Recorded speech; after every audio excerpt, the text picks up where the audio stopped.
Depuis le 11 septembre, l'Amérique semble figée dans la guerre contre le terrorisme. On pourrait croire que l'horizon diplomatique américain s'arrête dans les faubourgs de Bagdad ou de Kaboul. Mais pendant que l'on communie sur les vestiges du World Trade Center, le pays se prépare en secret à un nouveau conflit.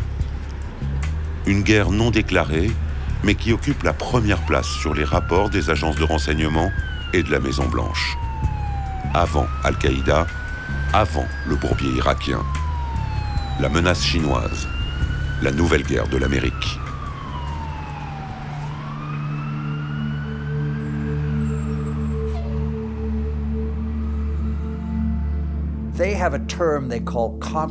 Ils ont une expression, ce qu'ils appellent la puissance nationale globale. Ça couvre tous les aspects, économiques, politiques, militaires, culturels.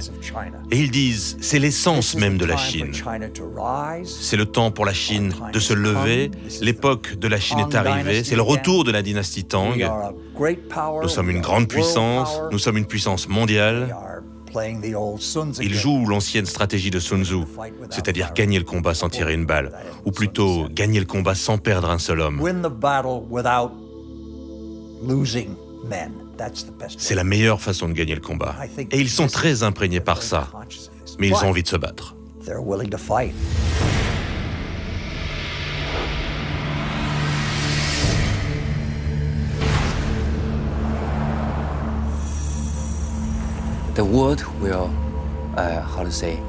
Le monde, comment dire, sera dirigé par 3 pays de première classe. Le premier, ce sont les USA, les États-Unis d'Amérique. Le deuxième, ce sont les USE, les États-Unis d'Europe. Et ensuite, c'est la Grande Chine. À l'heure actuelle, je pense que la possibilité de voir les États-Unis d'Europe comme une grande puissance est très mince. Mais que les États-Unis resteront au top, ça c'est certain. La Grande Chine, c'est assez probable. Donc j'ai tendance à croire que les rapports sino-américains, ce sera la relation bilatérale la plus importante dans les prochaines années. Et que c'est cette relation qui décidera des relations internationales au XXIe siècle. Si ces rapports bilatéraux sont orientés à l'affrontement, alors le XXIe siècle entier sera un siècle d'affrontement.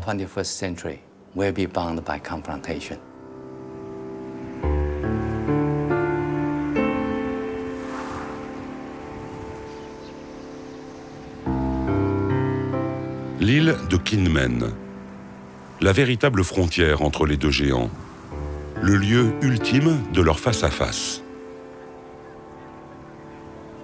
Cette petite île appartient à Taïwan, mais elle n'est qu'à 2 kilomètres des côtes chinoises.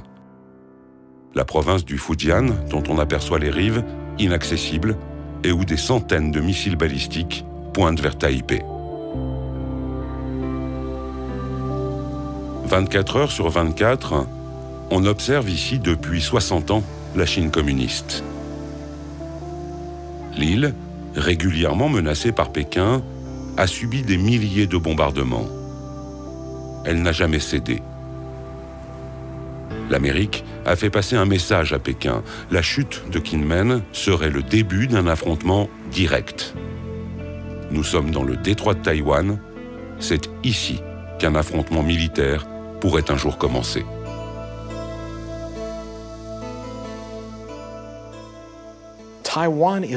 Taïwan est un de ces points chauds, tellement sensibles, un peu comme Jérusalem pour les Palestiniens et les Israéliens, ou comme le Kosovo pour les Albanais et les Serbes. Et pour la plupart des Chinois, Taïwan est une province chinoise de plein droit. C'est un territoire dont ils sont persuadés qu'il a été volé par le Japon au moment de la guerre de 1895 et dont les États-Unis ont empêché la réunification au début de la guerre froide à cause de leur opposition au communisme.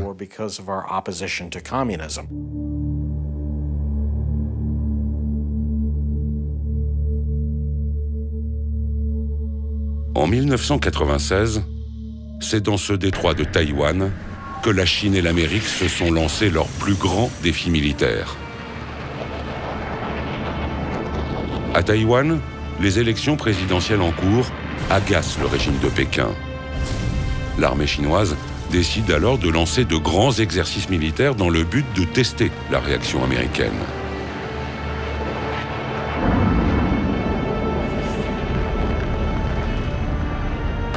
Après quelques jours de démonstrations de force chinoise, Washington déploie 2 porte-avions. C'est le premier face-à-face entre les 2 pays. Pendant quelques jours, la tension est extrême entre ces 2 puissances nucléaires.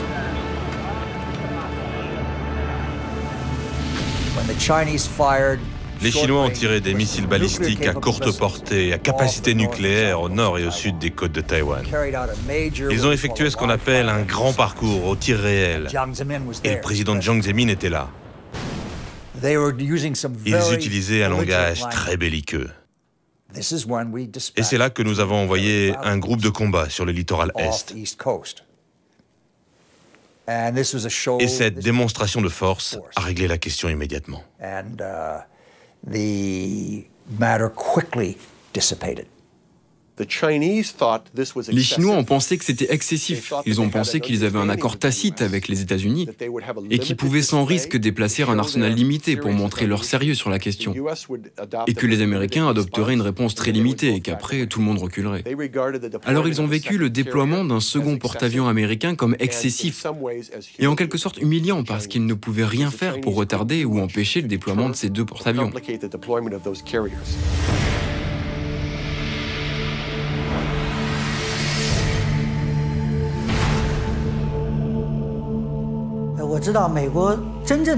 Je connais bien cette histoire et je peux vous dire que la réalité est assez éloignée de la propagande américaine. En 1996, j'étais là-bas. Les Américains avaient promis d'envoyer un porte-avions à Taïwan pour le jour de l'élection, pour protéger Taïwan. Mais en fait, le seul navire américain proche de Taïwan était le bâtiment d'espionnage électronique, le Bunker Hill. Et il était à plus de 200 000 nautiques. Le premier porte-avions américain, lui, était à 600 000 nautiques de Taïwan. Donc, la réalité, c'est que les Américains ont annoncé leur venue, mais ils ont resté à distance. Ils voulaient éviter à tout prix tout incident, et ils n'ont pas osé s'approcher de notre armée.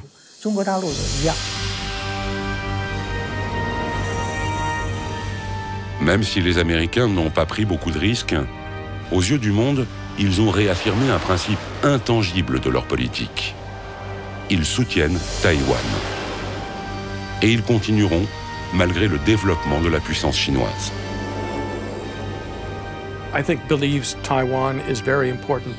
Je pense que les Américains croient que Taïwan est très important pour plusieurs raisons. Sans parler du fait qu'il s'agit de notre 8e plus grand partenaire commercial et de notre 6e plus grand marché pour les produits agricoles. C'est l'une des sources de semi-conducteurs de haute technologie. C'est très important pour l'Amérique. Même s'ils sont importés aux États-Unis via la Chine, ils sont fabriqués à Taïwan. Mais cela, bien sûr, n'est pas la seule raison. Je pense que la vraie raison, c'est que l'Amérique a une responsabilité envers Taïwan. C'est parce que Taïwan est une démocratie. C'est même la démocratie la plus vivante et la plus dynamique dans toute l'Asie de l'Est. Et c'est une démocratie qui est le fruit d'une pression du gouvernement américain. D'abord du Congrès, après 40 ans d'un régime très autoritaire venu du continent chinois.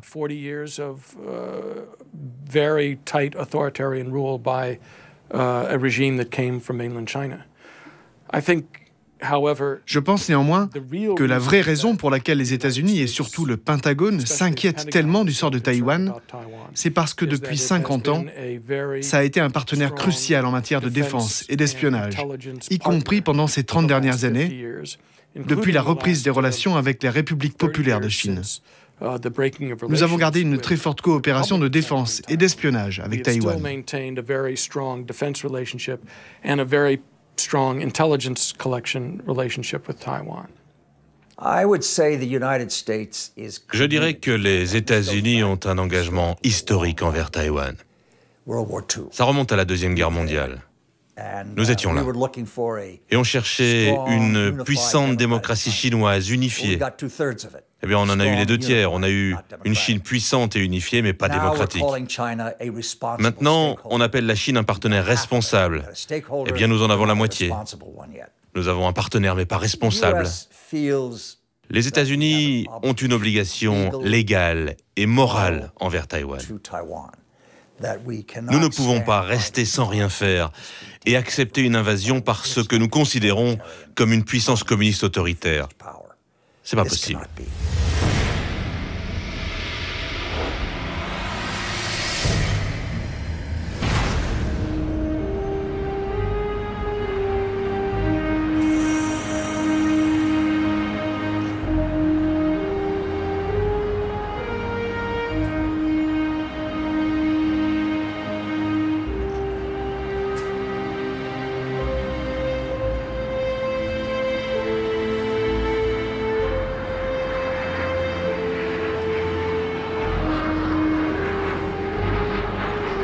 Taïwan, une île de 23 millions d'habitants à 250 km des côtes chinoises, est aujourd'hui l'enjeu stratégique le plus brûlant entre la Chine et les États-Unis.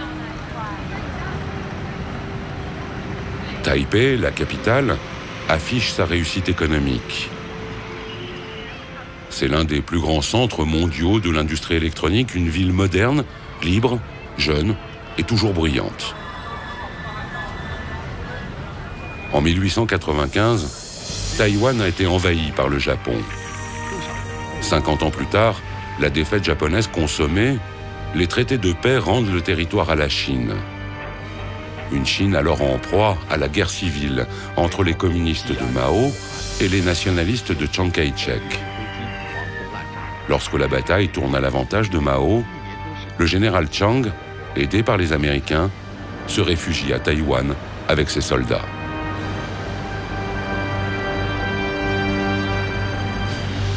Depuis, deux gouvernements chinois cohabitent.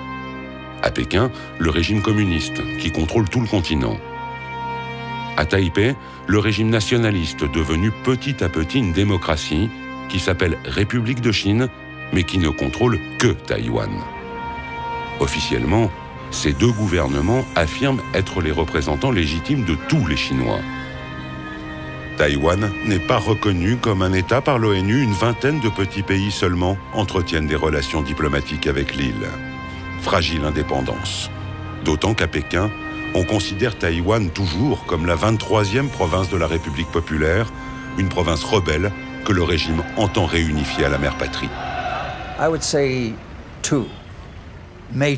Je dirais qu'il y a deux motivations principales. Il y en a beaucoup d'autres, mais deux sont majeures. La première, c'est la fierté nationale, l'unification de la Chine. Ils y sont très attachés. Et c'est une force émotionnelle qui imprègne toute la Chine. Et vous ne pouvez pas la négliger, c'est sérieux, c'est puissant. La deuxième motivation est stratégique. Ils savent à travers l'histoire que si Taïwan est entre des mains hostiles, alors la Chine est directement menacée. Si vous tournez le globe terrestre, et si vous êtes le commandant en chef de la marine chinoise, vous verrez que le seul moyen de protéger votre littoral, c'est d'étendre votre force de protection au-delà de votre territoire. Pourquoi ai-je besoin de faire cela? Parce que les centres économiques, financiers, intellectuels, industriels de la Chine sont tous aujourd'hui sur la bande côtière. Donc la mission de la marine est d'assurer que personne ne menace cette zone pour que l'on puisse continuer à prospérer. Pour sortir de là, vous avez une grosse pierre, juste là. Vous pouvez aller ailleurs, mais il y a un obstacle. Une pierre qui bloque votre chemin, c'est Taïwan. Taïwan vit désormais au rythme des échéances électorales qui pourraient transformer son exécutif et des crises boursières qui mettent en danger son économie. Pékin a cependant compris que quel que soit le climat sur l'île nationaliste, surtout quand il est favorable à un rapprochement politique, il ne faut pas changer de stratégie. Imperturbable, le régime communiste continue donc d'un côté à offrir aux Taïwanais des conditions très privilégiées pour mener à bien leurs affaires sur le continent. De l'autre, il réitère régulièrement ses menaces militaires. Si les Taïwanais expriment trop librement un besoin d'indépendance, ils vont devoir se battre. Quels que soient les aléas, la position de Pékin ne varie donc pas d'un iota.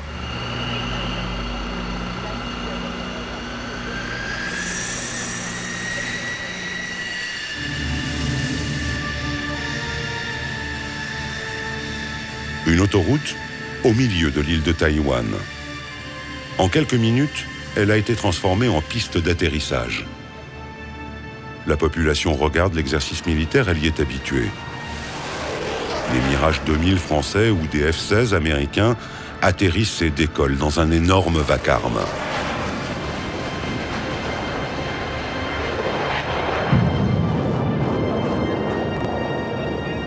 Face à l'incertitude du soutien américain, Taïwan organise sa propre défense. On sait ici que les aéroports seront les premiers visés. Les stratèges des deux côtés du détroit affirment que la guerre sera d'abord une bataille aérienne.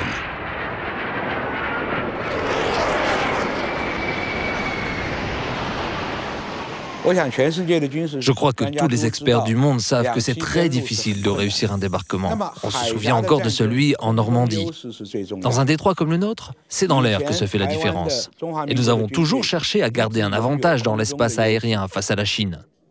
Mais désormais, avec les missiles chinois, cet équilibre est remis en cause. Ils peuvent détruire nos aéroports. Et si nos aéroports sont détruits, nous perdons notre seul avantage face à la Chine, notre supériorité aérienne.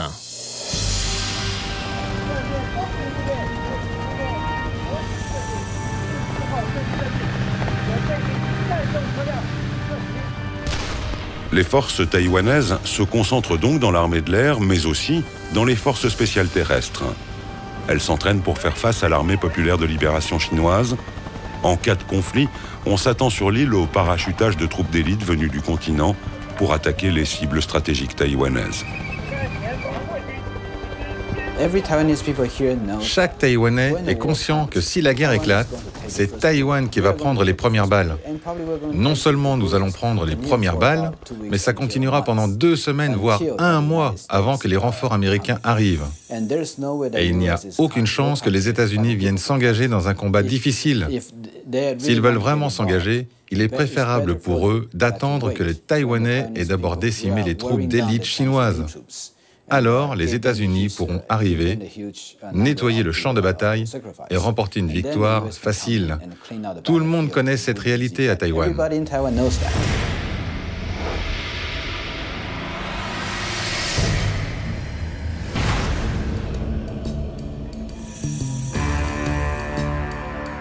À Washington, on réfléchit tous les jours sur le scénario du prochain affrontement.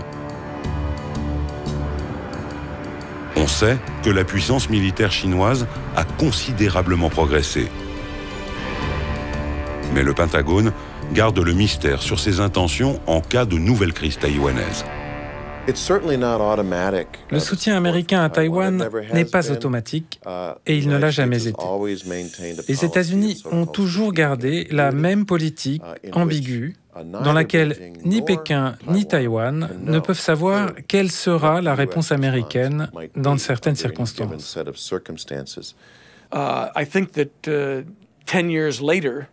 Je pense que 10 ans après la crise des missiles du détroit de Taïwan en 1996, nous appréhenderions la question taïwanaise avec un petit peu plus de précaution. Non, en fait, avec beaucoup plus de précaution. Ce que cela veut dire, je pense que nous effectuerions probablement un pont aérien vers Taïwan et que nous enverrions un contingent militaire à Taïwan plutôt que de prendre le risque d'exposer à nouveau nos porte-avions.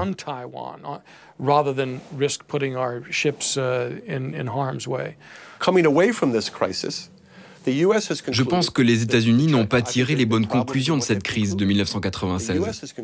Les États-Unis ont pensé que les Chinois étaient en quelque sorte intimidés par le déploiement de forces américains et qu'ils en avaient conclu que les États-Unis étaient très déterminés à utiliser la force si nécessaire pour assurer la paix et la stabilité du détroit de Taïwan. En fait, je pense que les Chinois n'ont pas été intimidés du tout par nos porte-avions. Au contraire, ça les a renforcés dans leur volonté d'acquérir les moyens de ne plus être impressionnables à l'avenir.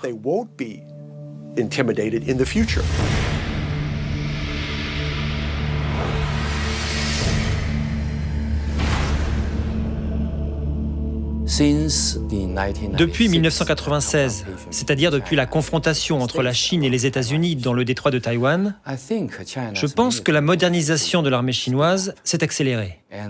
Et nous voyons, comme le monde entier, les progrès réalisés.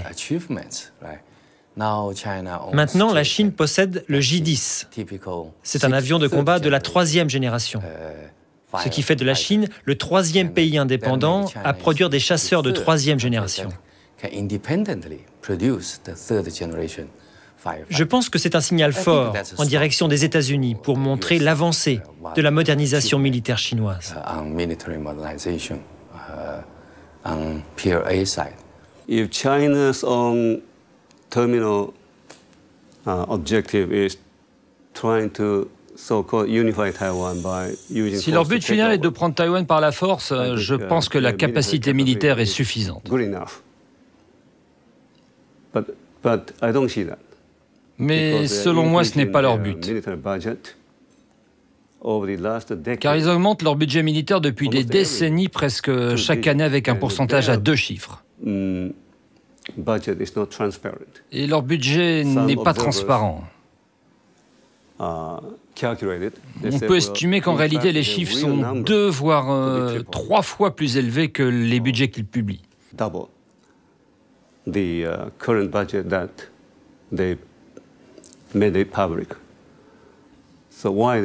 Alors pourquoi font-ils ça? Ils essaient même de montrer qu'ils ont la capacité de détruire des satellites dans l'espace. Et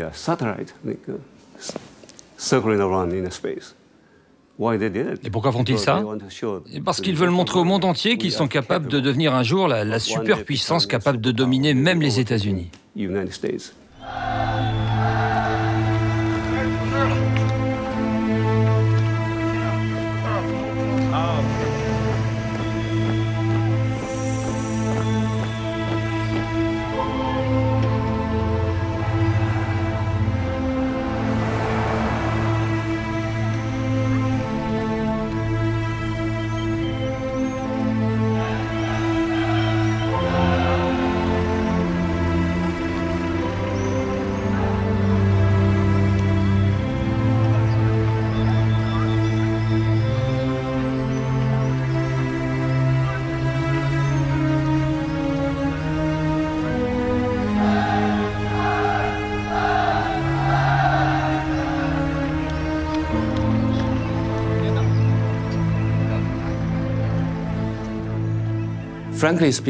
Franchement, le statu quo, l'équilibre des puissances, est toujours aujourd'hui à l'avantage des États-Unis.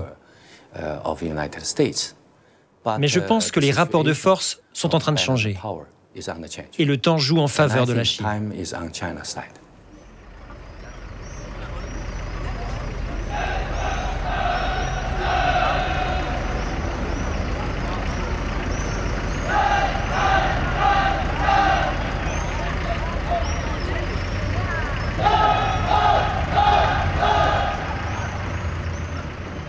Depuis la crise de 1996, les États-Unis et la Chine ont eu souvent l'occasion de tester leurs déterminations respectives. De petits conflits, parfois publics, parfois secrets, qu'il faut lire aujourd'hui comme les traces de la programmation de l'affrontement entre les deux puissances. Le 7 mai 1999, en pleine guerre du Kosovo, l'OTAN bombarde l'ambassade de Chine à Belgrade. 3 morts parmi les Chinois présents. Erreur militaire, affirme l'organisation, la CIA aurait fourni de mauvaises cartes. Provocation riposte les Chinois, qui organisent des manifestations de masse devant les missions diplomatiques américaines.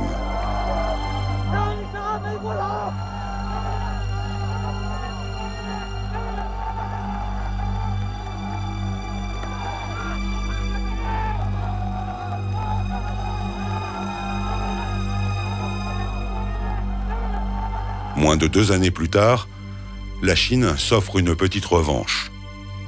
Le 1er avril 2001, un avion EP-3 décolle de sa base au Japon. C'est un avion espion qui effectue régulièrement des missions de surveillance électronique le long des côtes chinoises. Après 6 heures de vol, alors qu'il se trouve toujours dans l'espace aérien international, l'avion américain est intercepté par 3 jets chinois. Cela arrive souvent depuis quelques mois. Les avions chinois volent à quelques mètres de l'avion américain, un petit jeu auquel les pilotes sont habitués. L'un des pilotes chinois s'appelle Wang Wei et l'équipage de l'EP-3 le connaît très bien. Il avait déjà intercepté des avions américains et il avait montré qu'il pouvait prendre de gros risques en s'approchant très près de nos avions. Les pilotes le connaissaient bien. Ils l'appelaient Gros Malin ou Tête Brûlée. Il passait par l'intérieur et voum, vous le voyez débarquer. Eh bien, cette fois, il est venu un peu trop près. Et alors, à nouveau, la machine de propagande chinoise s'est mise en route. Ils ont dit que notre avion a intentionnellement manœuvré pour percuter leur avion qui s'est écrasé. Votre faute, ils ont dit. Et nous, on leur a dit, ça défie les lois de la physique. Le gouvernement américain avait déjà fait part de ses préoccupations au gouvernement chinois sur le comportement de ce pilote. Je pense qu'il a mal calculé son coup, qu'il s'est trop approché et qu'il a percuté l'avion américain. Son jet a été très endommagé et il s'est écrasé.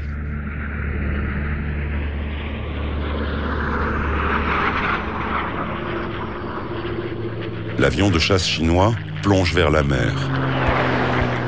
Son pilote sera porté disparu. Le P-3 est quant à lui gravement endommagé. Il lui faut se poser d'urgence, mais la piste la plus proche, c'est une piste d'atterrissage militaire chinoise. L'avion parvient à l'atteindre, nous sommes à Hainan et l'équipage est immédiatement fait prisonnier. Pendant 10 jours, la Chine et les États-Unis vont jouer un petit ballet diplomatique, chacun accusant l'autre d'être responsable de l'accident. Pékin refuse de libérer l'équipage et gagne du temps pour permettre à ses experts militaires d'inspecter et de démonter l'avion américain, un appareil bourré d'équipements secret défense. Oui, ils ont pris un peu d'équipement de l'avion, ils l'ont examiné, ils ont tout désossé, ils ont récupéré des petites choses, mais bon, c'est pas vraiment grave. Enfin, après 10 jours et une lettre de l'ambassadeur américain s'excusant pour la mort du pilote chinois, l'équipage est libéré. Ce qu'il reste de l'EP-3 est embarqué dans un gros Antonov de transport, direction l'Amérique.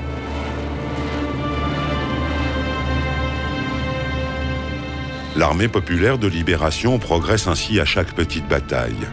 Elle analyse toutes les techniques et les stratégies américaines. C'est presque une obsession à Pékin. Le développement militaire chinois est entièrement tourné vers une confrontation avec les États-Unis. En 1996, la Chine a compris que les porte-avions étaient la principale menace. Elle a donc cherché à développer des armes pour les contrer. Il y a plusieurs choses que les Chinois ont fait au cours des dernières années pour améliorer leur potentiel. Par exemple, ils ont construit un grand nombre de sous-marins, des sous-marins diesel, plus sophistiqués.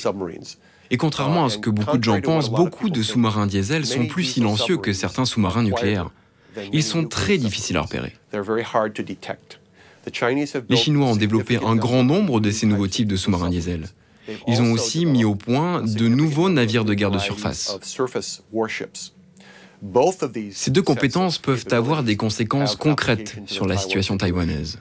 Et les Chinois ont aussi fait patrouiller des sous-marins dans certaines circonstances, bien au-delà de Taïwan. Ils les ont déployés autour de Guam, qui est maintenant en train de devenir une zone de présence militaire américaine accrue dans le Pacifique. Ils ont montré, en faisant ça, qu'ils ont la capacité de déployer des sous-marins en eau très profonde, très loin de leur base. Et c'est devenu une préoccupation pour n'importe quel commandant américain qui souhaite envoyer un groupe aéronaval près de Taïwan. Le 26 octobre dernier, notre porte-avions, le Kitty Hawk, était dans les environs d'Okinawa. Et tout d'un coup, on a vu émerger au milieu du groupe aéronaval un sous-marin chinois très moderne que personne n'avait vu ni détecté. Il a fait surface à quelques milles nautiques à peine du Kitty Hawk. Et on sait que ce sous-marin était équipé de torpilles très perfectionnées et que s'il l'avait voulu, il aurait pu nous couler notre porte-avions. Les Chinois savent que nous sommes militairement dépendants de deux choses en Asie. Numéro 1, les satellites. Numéro 2, les porte-avions. Eh bien, ils nous ont montré qu'ils peuvent neutraliser ces deux forces. Est-ce qu'ils vont le faire? Je n'y crois pas. C'est ce qu'on peut appeler une guerre psychologique.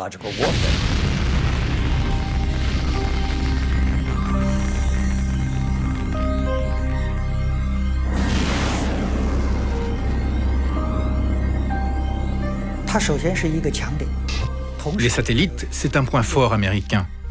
Mais si on regarde bien, ça peut être aussi un point faible. Avec ces satellites, les États-Unis peuvent déployer tout leur réseau de communication. Et c'est une faiblesse. Aujourd'hui, on a pu le vérifier lors des derniers conflits. L'armée américaine dépend trop de son électronique et des satellites. Cette dépendance aux satellites me fait penser à la légende grecque. Vous savez, le géant Achille qui était invincible, sauf si on atteignait son talon. Eh bien, les satellites, c'est un peu le talon d'Achille américain. Le 11 septembre 2006, l'Armée populaire de libération envoie un missile détruire un de ses propres satellites. L'explosion spatiale est évidemment immédiatement détectée au Pentagone. Il y a un peu d'affolement à Washington. Personne n'avait prévu cette initiative chinoise. Les Chinois possèdent un programme anti-satellite depuis quelque temps maintenant. Il est tout d'abord conçu comme un élément de dissuasion envers les États-Unis et il est aussi destiné à compliquer les décisions américaines en cas de crise. Donc oui, je pense que le tir récent qui a mis hors service leur propre satellite était destiné à envoyer un signal aux États-Unis. Alors dire qu'ils ne sont pas prêts à rester tranquillement dans leur coin et à laisser les États-Unis conserver une influence prédominante. Ils vont essayer d'accroître leur force dans ce secteur, qui pèse lourd dans la balance, en menaçant ce qui est considéré comme un élément très sensible des outils de contrôle américains.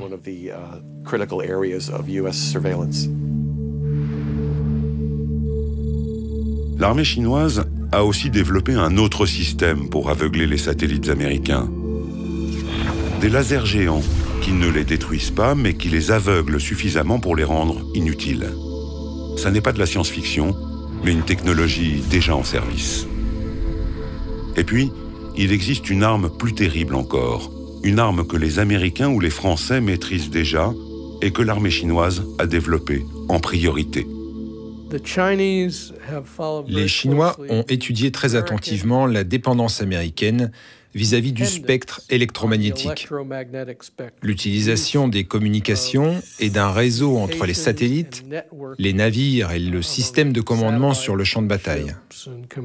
Ils ont vu ce qui s'était passé pendant la première guerre du Golfe, ce qui s'était passé au Kosovo. Ils ont observé en Afghanistan et la deuxième guerre du Golfe.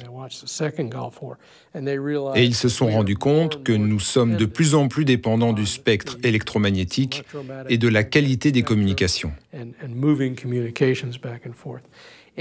L'arme à impulsion électromagnétique, qui est créée en faisant exploser une arme nucléaire, grille généralement les transistors et empêche ce genre de communication.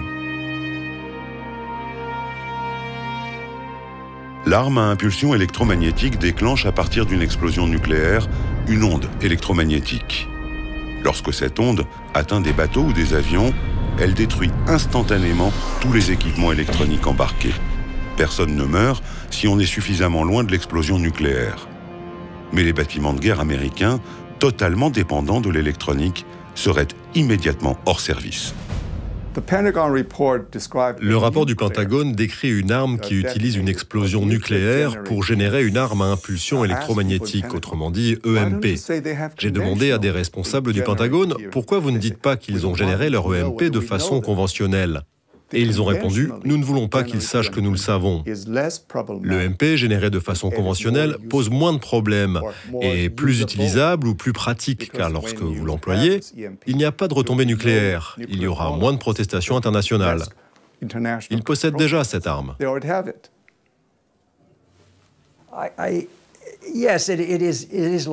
Oui, c'est comme abattre un satellite, faire apparaître un sous-marin près d'un porte-avions, le crash de l'EP-3 à Hainan. Ils nous disent, vous voyez, on parle de business là, vous devez faire attention à ce que l'on fait. Nous publions les hausses de notre budget militaire parce que l'on met en œuvre une défense forte contre vous.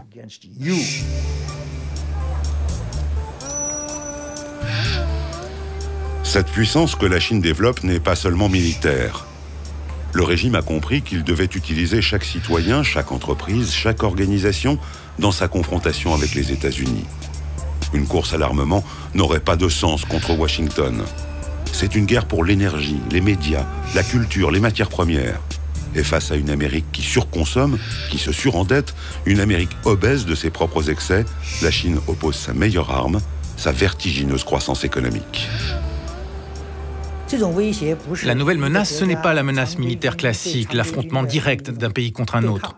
Aujourd'hui, ce n'est plus canon contre canon, avion contre avion ou tank contre tank. L'affrontement prend beaucoup de formes, sur beaucoup de terrains. Par exemple, la finance ou les médias. Il peut y avoir des attaques dans tous ces domaines. Le but, le résultat de ces conflits d'un nouveau genre sont le même que dans toutes les guerres. On veut forcer l'adversaire à accepter sa volonté. C'est toujours une guerre, mais ce n'est plus la guerre militaire conventionnelle. La guerre aujourd'hui dépasse ce domaine militaire. C'est ce que nous appelons la guerre sans limite. Il faut apprendre à décrypter les batailles de cette nouvelle guerre. Parfois, ce sont de tout petits événements qui semblent anodins à première vue. Ainsi, le 27 février 2007, les principaux indices boursiers américains plongent. Paris vient de perdre 3%, New York dévisse. À l'origine de ce mini-crack, une tornade qui est née à l'autre bout du monde, à Shanghai. La bourse de la ville vient subitement, sans raison, de perdre 9%, et elle entraîne toute la planète dans sa chute. Personne ne comprend vraiment ce qui s'est passé. Mais à New York, on médite la leçon. La Chine vient de démontrer qu'elle peut utiliser sa nouvelle puissance économique pour déstabiliser ses adversaires, surtout quand ils sont affaiblis, comme les États-Unis, par la crise des subprimes. La Chine utilise son économie de plusieurs manières. D'abord parce que ça lui donne de l'influence. En Asie du Sud-Est, partout dans le monde, ils investissent de l'argent lorsque leurs dirigeants visitent les capitales, ce qui leur permet de signer des accords. La deuxième manière, c'est qu'ils font juste savoir ce qu'ils pourraient être capables de faire. Par exemple, les 1,2 milliard de dollars de réserves de change chinoises en 2007. 40% de cette somme sont investis dans des bons du Trésor américain. Si Pékin décidait de transférer ces investissements en euros, ça serait très douloureux pour les États-Unis. Mais Pékin n'a pas besoin de le dire. Il a juste besoin que ça se sache. Et à Washington, on ressent une grosse migraine.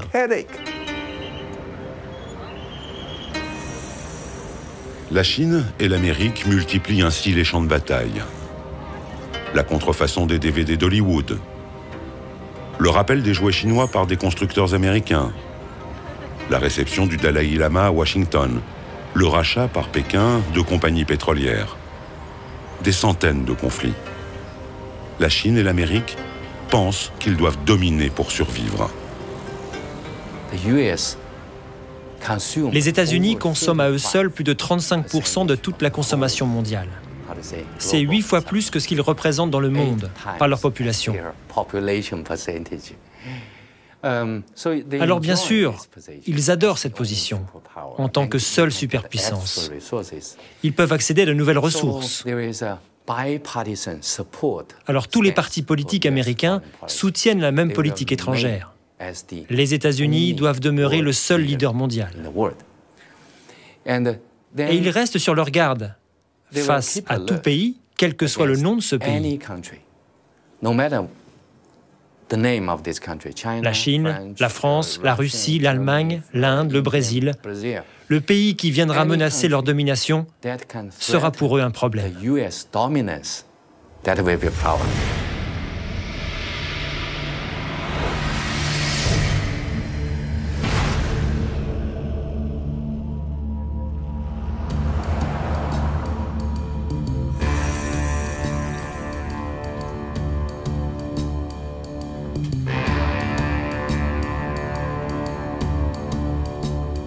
À Washington, la Chine est devenue la première préoccupation de toutes les administrations. La Chine est un concurrent économique, médiatique, technologique. L'hégémonie mondiale ne se mesure plus au nombre de têtes nucléaires.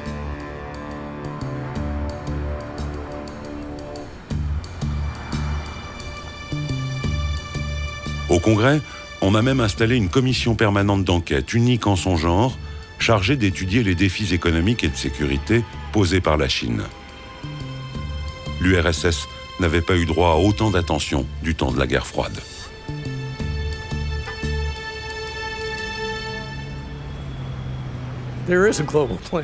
Il y a un projet global de la part de la Chine. Ils en ont même deux. L'un a démarré en 1986, appelé le programme 863, et l'autre en mars 1997, appelé le programme 973.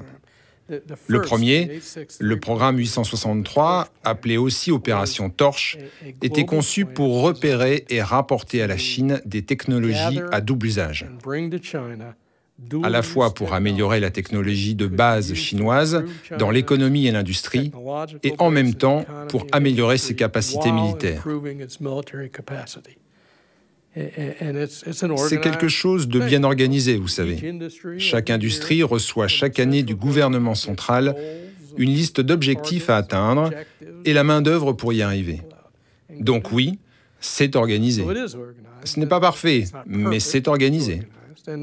L'autre, le programme 973, est conçu, lui, pour améliorer leurs capacités de recherche fondamentale et d'innovation. Les gens aux États-Unis accordent trop d'attention à la Chine. Donc ils sont trop émotifs pour tout ce qui concerne la Chine. Alors cette émotivité entraîne de mauvaises interprétations. Ça n'aide pas à y voir clair. Je pense que la réalité, c'est que la puissance économique chinoise est encore loin devant, non, loin derrière celle des États-Unis, sans parler de sa puissance militaire.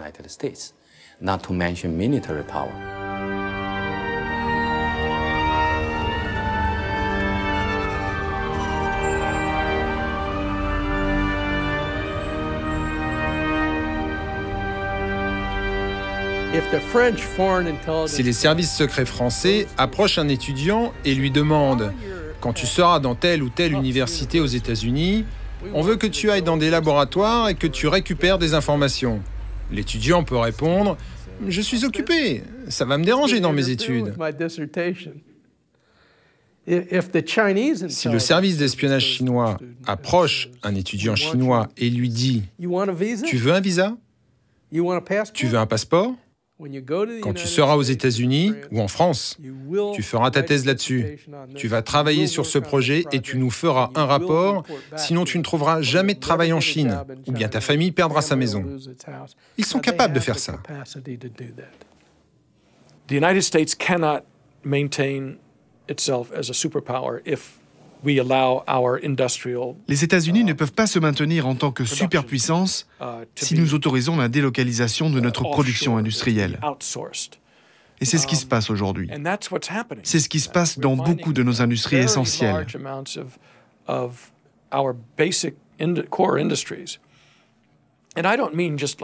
je ne parle pas simplement de l'acier. L'acier en fait partie, comme le cuivre. Vous savez, toutes ces ressources fondamentales. Mais aussi les secteurs comme les semi-conducteurs. Quand on sait que notre industrie de semi-conducteurs est passée de 12 usines de fabrication de haute technologie à 3, car de plus en plus sont fabriquées à Taïwan et au Japon, non, pas au Japon, à Taïwan et en Corée du Sud, et jusqu'en Chine. Si on autorise notre haute technologie comme l'électronique la plus pointue, la science, la recherche et développement à être délocalisée en Chine, alors on ne peut pas survivre en tant que superpuissance. We can't survive as a superpower. Cette guerre technologique culmine dans le cyberespace. La Chine et les États-Unis forment des armées de soldats numériques qui espionnent ou attaquent les réseaux de l'ennemi.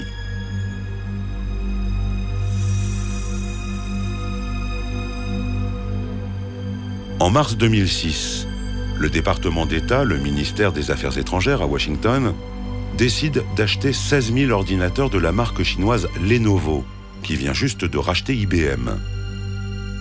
Une partie de ces ordinateurs sont destinés à des réseaux où circulent des informations secret défense. Larry Wurtzel et sa commission interviennent pour empêcher la livraison.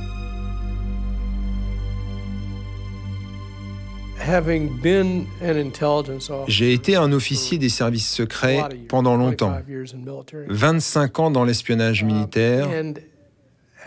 J'ai travaillé une bonne partie de ce temps dans le contre-espionnage, dans l'espionnage des transmissions et des communications.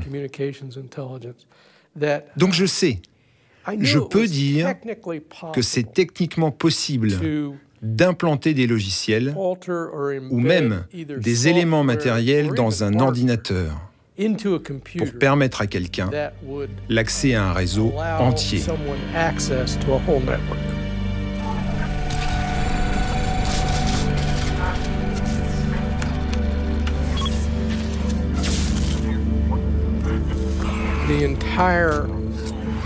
L'administration du contrôle des exportations, tout comme le ministère du Commerce, a été attaquée, mis hors d'usage, par ce qui s'est avéré être des pirates informatiques chinois.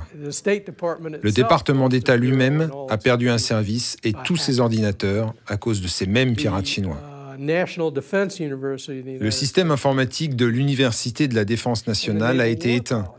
Et l'Université de la Marine a dû elle aussi arrêter son système informatique.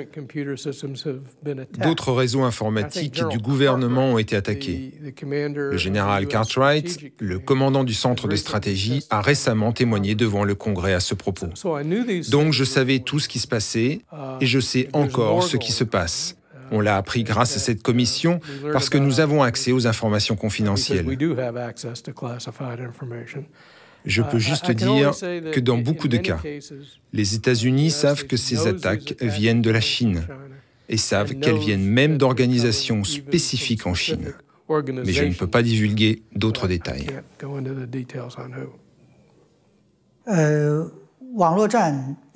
La guerre sur Internet est aussi vieille que l'Internet lui-même. Et on ne peut pas dire que ce soit une invention chinoise. La CIA et la NSA américaine emploient au moins 25 000 personnes sur Internet. Ils ont les plus grands centres d'écoute et de surveillance d'Internet. Donc c'est vrai, la guerre existe sur Internet, la guerre a commencé sans qu'un missile ne soit lancé, sans que le monde ne s'en aperçoive. La guerre a commencé par tous ces moyens nouveaux. Beaucoup de technologies civiles ont aussi des applications militaires. C'est notamment le cas de toute l'industrie électronique ou de l'Internet. Ce sont de nouveaux champs de bataille de la guerre sans limite. Avec les médias, la finance, le commerce, tout cela est dans le champ de la guerre. C'est une guerre, car il y a un réel antagonisme et que les participants tentent de prendre l'avantage sur leur adversaire. C'est la nouvelle forme de la guerre sans limite.